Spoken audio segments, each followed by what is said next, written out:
नमस्कार, FTV हिंदी में आप सभी को सुस्वागत। जी हाँ, केंद्र सरकार ने सुप्रीम कोर्ट में जम्मू कश्मीर से अनुच्छेद 370 हटाया जाने के समर्थन में एक नया हलफनामा दाखिल किया है।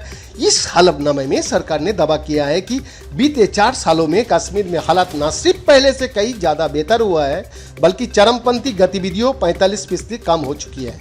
2 अगस्त से जम्मू कश्मीर से अनुच्छेद 370 हटाया जाने से जुड़ी याचिका पर रोजाना सुनवाई होगी, जिसमें अदालत तय करेगी कि सरकार का फैसला संविधान को प्रावधान के अनुरूप था या नहीं।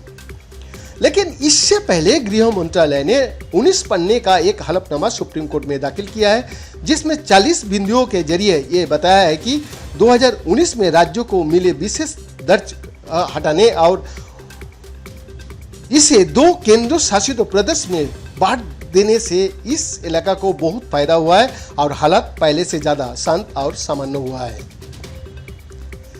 बीते साल जून से लेकर सितंबर तक 3 महीने जो जर्नलिस्ट वहां पे ये बात लिख रहा है, वो बोल रहा है मैंने बेतौर रिपोर्टर कश्मीर में बिताए और एक बात जो सरकार के दावे के मुताबिक मुझे जमीन पर दिखी वो ये कि श्रीनगर में डाउनटाउन इलाका से लेकर लाल चौक तक शोपिया, कुलगांव, पुलवामा सहित दक्षिण कश्मीर के कई जिलों में हड़ताल नहीं दिखती, बंद का ऐलान नहीं होता।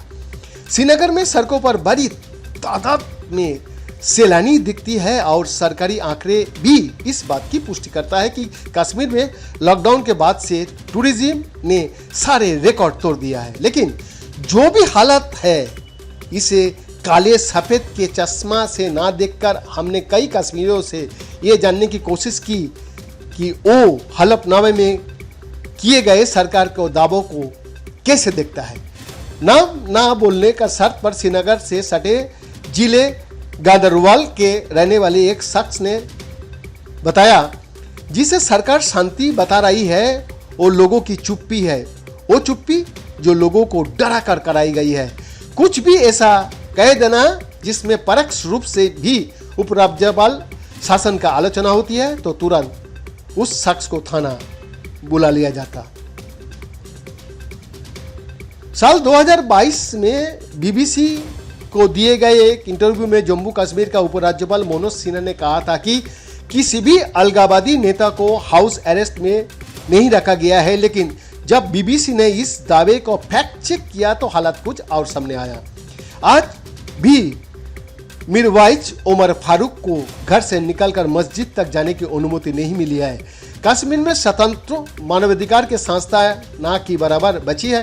सितंबर 2021 में कश्मीर के जाने माने कार्यकर्ता खुरम परवेज को NIA ने गिरफ्तार किया और उन पर यूरोपीय 43/2/B जैसी धारा लगी है। लगभग 2.5 साल से परवेज जेल में है। श्रीनगर के डाउनटाउन इलाके में रहने वाले 28 साल का एक युवा कहता है कि कश्मीर का हालात को जैसा केंद्र सरकार प्रोजेक्ट करना चाह रही है, वैसे हालात श्रीनगर जमीन पर नहीं है। वो कहता है कश्मीर में हालात को सामान्य तब कहा जा सकता है जब हर एक सोच एक जैसी हो।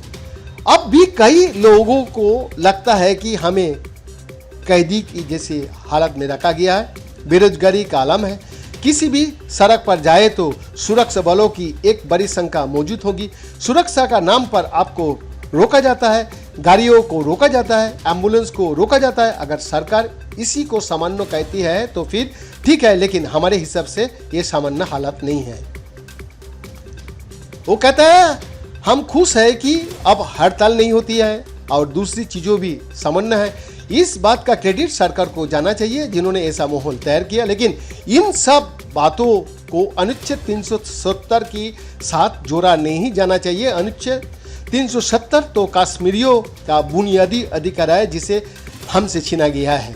कश्मीर में एक तबका ये बात जरूर मानता है कि उपराज्यपाल के शासन में भ्रष्टाचार, धांधली पहले का मुकाबले में कम हुआ है। श्रीनगर में रहने वाले 70 साल के एक बुजुर्ग इस बात से खुश है कि कर्मचारी अब ड्यूटी के पाबंद हुआ है। हर कर्मचारी जवाबदेह है। काम करने के लिए पैसा देने का चलन अब लगभग बंद सा हो गया है। बैद्यनाथ दास का report, FTV Hindi, Delhi, India.